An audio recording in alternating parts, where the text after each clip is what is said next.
예, 안녕하세요. 안녕하세요. 예, 자, 이제 4강이 시작됩니다. 자, 이렇게. 자, 여기 경도 잡지고요. 오늘은 건복 제1구만 느슨하게 할 겁니다. 자, 이제 여성들 딱 한 줄평 없습니다. 여항, 부녀, 녹교의, 제가상, 벼룡, 일의, 멱수 이렇게 씁니다. 예, 멱자는 무지 어려운 글자입니다. 예, 그래서 요게 막이라는 게 요게 이제 막자잖아요. 요게 막자. 이 막자 위에 우리가 음막하고 뭐 덮을 때 이렇게 막자인데 거기에다 덮을 목자로 쓴 겁니다. 망 이렇게. 그래서 그래서 유명한 멱수라는 게 있습니다. 이따가 보시겠지만 여성들에게는 잔혹사입니다. 멱수라는 게 현재 그 탈레반 있었던 아프가니스탄에서 모든 여성들 전부 다 이거 쓰라고 하죠. 그렇게 생각하시면 됩니다. 멱수 그냥 외워두세요. 한자는 몰라도 멱수는 여성들에게 항상 잔혹한 행위를 한 거죠. 자유롭게 활동하지 못하겠던. 오늘은 아마 그게 마지막일 것 같습니다. 자, 여기 여자는 이제 마을여라고 합니다. 마을염 하면 여염하면 주로 이제 마을 안에 있는 여성들의 공간, 여염집 할 때 여염입니다. 그래서 그리고 이 규자는 여자 우돛을 말합니다. 규 여자 우돛 규. 그리고 멱자는 덮을멱입니다. 이렇게 해놓고 위에 망자를 붙인 겁니다. 망자. 그물망이니까 덮다. 요게 이렇게 해서면 눈목자인데 눈목자 아니고 우리 설문에서 많이 배웠죠? 덮을 망자 중에 하나다. 이렇게 보시면 됩니다. 자, 그러면 하나씩 하나 보겠습니다. 오늘은. 자, 먼저 이제 여항이라고 되어 있습니다. 여항. 요 항자는 골목이라는 뜻입니다. 골목. 조선시대 때 수도의 행정명이 바로 요 항이 마지막 항입니다. 그러니까 우리가 통할 때, 통반할 때 그 밑에가 통입니다. 통. 그 다음에 항이 있습니다. 항. 그 위에가 부가 있고요. 그러니까 조선 행정구역이 오부, 그 다음에 방이 있습니다. 동네, 방내할 때. 그러니까 부 밑에 서울이 오부로 돼 있으니까 오부, 그 다음에 오부 밑에 이제 방이 있고 54방, 53방 정도 돼 있을 겁니다. 동네 방네 방. 그 밑에 항이 있고, 통이 있고 항이 있습니다. 그리고 동은 행정명이 아니라고 그랬죠? 동은 마을 이름이라고. 자, 그래서 아무튼 여항하면 이렇게 골목입니다. 각 하나. 우리 말하면 번지입니다. 요새 번지가 다 골목 형태로 되어 있거든요. 을지로 일가 뭐 이렇게 쫙쫙 번호가. 요새 그 우체국이 예전 지번이 아니라 새로 거리명으로 새로 싹 바꾼 게 조선시대도 그렇게 돼 있는데 하도 오래되다 보니까 이제 막 삐뚤삐뚤하고 조선 초기는 반듯반듯했습니다. 근데 이제 막 불도 나고 또 부자들이 막 길을 넓히 가다 보니까 이제 그때부터 이렇게 가던 길이 딱 막히잖아요. 그러면 골목길 이렇게 만들어야 돼. 또 여기 큰 집이 들어오면 이렇게 막고. 그래서 골목이 오래된 거예요. 처음에 한양이 만들 때는 계획도시였어요. 정확하게. 그래서 그다음부터 이제 반란이 일어나고 정변이 일어나면 서울역이 우리가 말하는 상부, 그러니까 뭐라 그러죠? 그것을 중촌, 상촌 할 때 그 상촌 지역은 주로 이제 왕족이나 이런 사람이 갔다가 북촌에 이런 데를 주는 거예요. 자꾸만 이렇게. 그러면 이제 언덕 같은 것을 깎아서 이제 길을 낼 때 이게 반드시 가야 되는데 큰 집이 몇 개를 막으면 반드시 못 가는 거예요. 그러면 이렇게 갈라서 이렇게. 그래서 골목이 이렇게 생긴 겁니다. 항이. 그래서 이 북촌의 대표적인 항, 이렇게 반듯반듯한 거 항입니다. 항. 여항이라고 했죠. 여항 또는 여염. 그래서 서울 북촌의 대표적인 여염집이 이렇게 생겼습니다. 안방이라고 불렀습니다. 안방.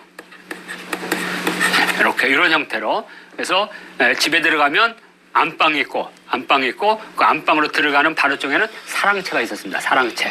그래서 사랑채는 바깥 양반의 거주지요. 손님이 오면 안방으로 들어오면 안 되니까. 근데 이제 어느 순간에 이제 안방의 주인이 우리 남자로 바뀌었더라고요. 왜 바뀌었냐 이거죠. 대표적으로는 TV의 영향이 크다고 그래요. 그 전까지는 저희 집도 사랑방에 있을 때 안방은 우리 아버지 자리가 아니었어요. 저 기억하죠. 왜냐면 문 딱 들어가면 거기가 다 사랑방이었어요. 우리는 사랑방. 그러니까 아버지 손님들 다 사랑방에 있었어요. 그러니까 저는 평생 거의 모든 것을 사랑방에 살았어요. 누님들은 안방에 있었어요. 근데 어느 순간에 남자가 안방을 차지하기 시작해요. 왜 그러냐? TV가 안방이 크니까. TV가 따는 순간 아버지가 가운데 딱 앉는 순간 이제 안방의 주인은 아버지로 바뀐 것이 아닐까 이렇게 봅니다. 이렇게. 그러니까 많은 사람들이 안주인이라면 다 여성이잖아요. 근데 어느 순간에 아버지가 안주인이냐? 하면 그게 아마 TV의 영향일까 저는 봅니다. 그래서 여염집의 안방은 여성이 주인이다. 이렇게 보겠습니다. 자, 그 다음에 규의는 이렇게 생겼습니다. 규의와 장옷은 거의 같은 말이라고 해요. 장옷. 길게 돼서 이렇게 입는 옷이죠. 그래서 여성들이 겉옷으로 위를 입고, 이거죠. 그래서 길죠. 이렇게. 깁니다. 이쪽은 조금 품위가 좀 떨어지는 거고, 이것은 되게 잘 만든 이렇게 국립민속박물관에 있는 대표적인 장옷이겠습니다. 그래서 조선시대 장옷으로 부녀자들이 나들이 할 때 얼굴을 가리기 위해 머리에서부터 뒤집어 썼다. 이렇게. 그러니까 보통 우리가 이제 정복을 하고 나가다가 사람들 보면 안 되니까 그때 이런 장옷을 이렇게 가져가다가 걸쳐갔다가 많이 천천히 가는데 저쪽에서 부스러기 나면 재빨리 탁 이렇게 했던 아마 그리고 밤에 낭군을 만날 때 님을 만날 때 살짝 할 때 이거 뒤집어 쓰고 갔죠. 그때 쓴 게 바로 규이다. 그러면 왜 규이라고 했느냐?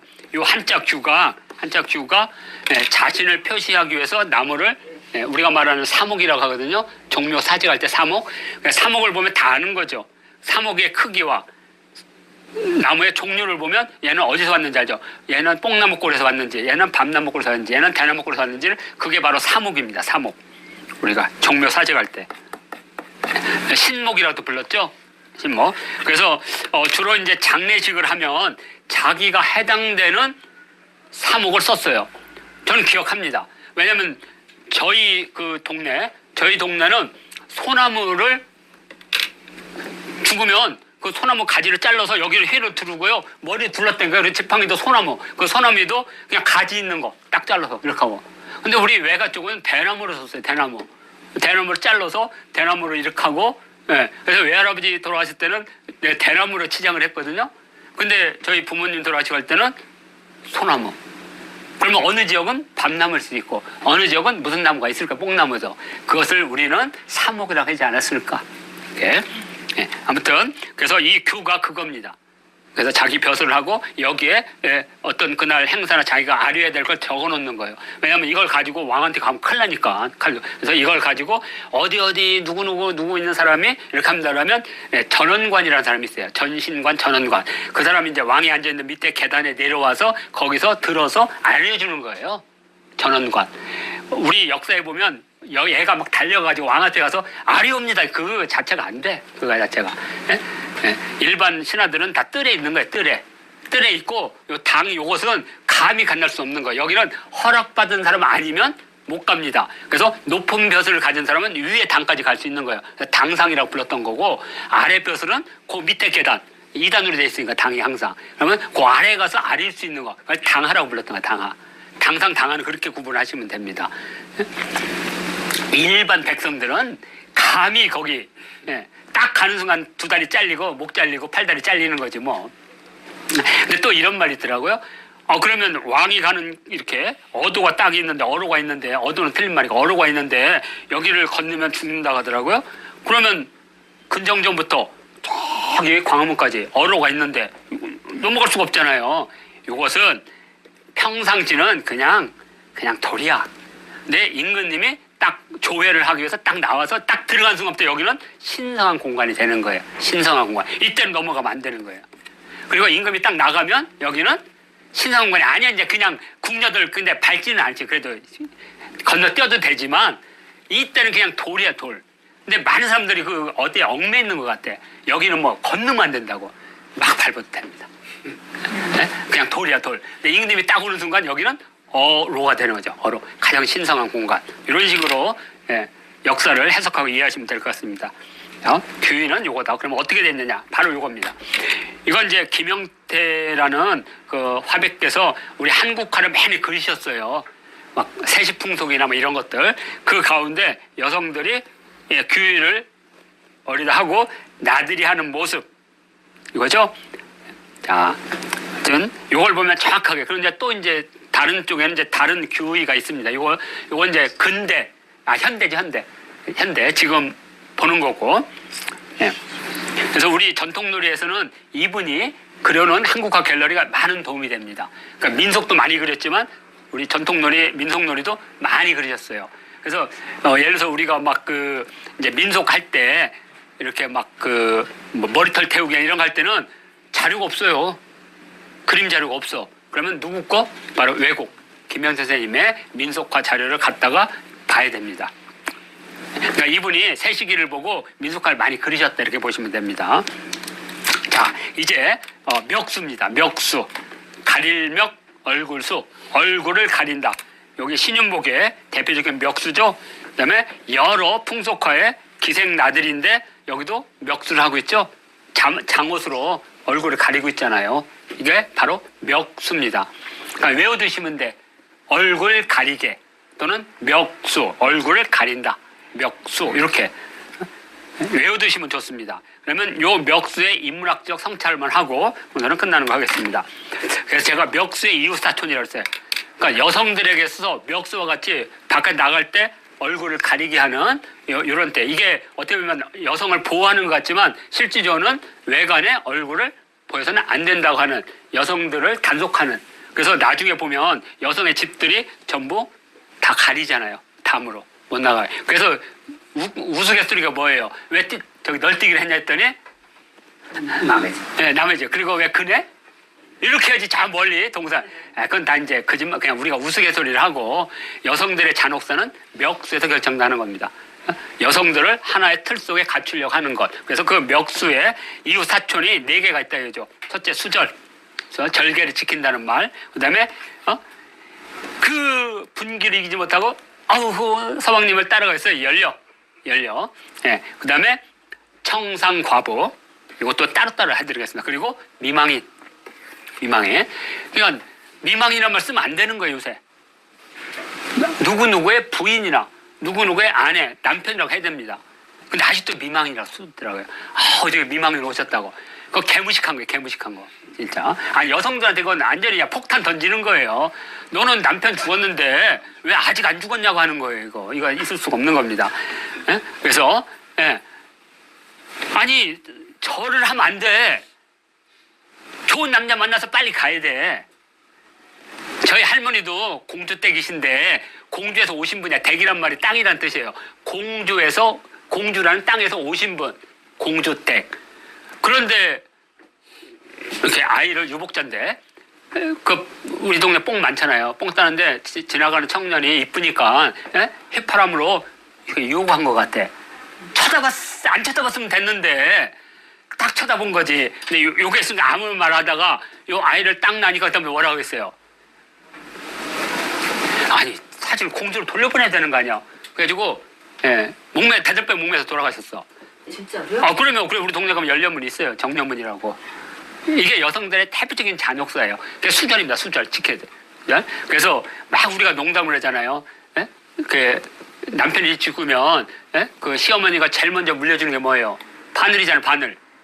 긴 밤에 외로울 때 바늘로 허벅지 찌르면서 참으라고. 이게 수절이란 거 수절. 엄청나게 잔혹한 거죠. 그 여성의 인생사. 물론 어떤 분들은 자식을 위해서 평생을 바칠 수도 있어요. 그렇지만 또 어떤 분은 또 인생이 있잖아요. 하여튼 수절이고 두 번째가 연례입니다. 오죽하면 연례 탄생이라는 책이 있겠어요. 근데 연례라는 게 정말 정절을 지켜서 돌아가신 분도 있겠지. 근데 가문을 위해서 이렇게 간접살인 하는 거지. 압박을 해서. 그래야지 연례문이 딱 나오면 연례전이 나오거든요. 임금님이 또 땅을 줘. 그리고 가문 내대로 우리 집안은 이렇게 수절한. 그러면 누가 그걸 주로 하겠어요? 아버지가요. 친정 아버지가. 앞으로 너는 집에도 오지 마라. 네 어머니 생신 때도 오지 말고 환갑 때도 오지 말고 그 집에 가서 그냥 묻혀 살아라. 그러면 집에서도 버림받고 그죠? 시집간 그 집에서 버림받고, 그 다음에 아이가 있으면 그래도 거기다 정 붙이고 사는데, 아이도 없는 데다가, 그 싸가지 없는 시누이들이 층층층층 있고, 신을도 싸가지 없고. 30년, 혼자 과부 대신, 우리 시어머니가 더 괴롭혀. 이렇게 서로 안쓰럽게, 우리 폭삭 속았어에도 많이 나오잖아요. 아들. 양관식이, 그 집 보세요. 아들. 하여튼, 그 드라마가 우리 50년, 60년, 70년 다 보여주는 것 같아. 그죠? 드라마가 보여주는 엄청난 효과 같아요. 바로 이게 열려고요. 또 다른 데 보면 청상할 때 그 상자가,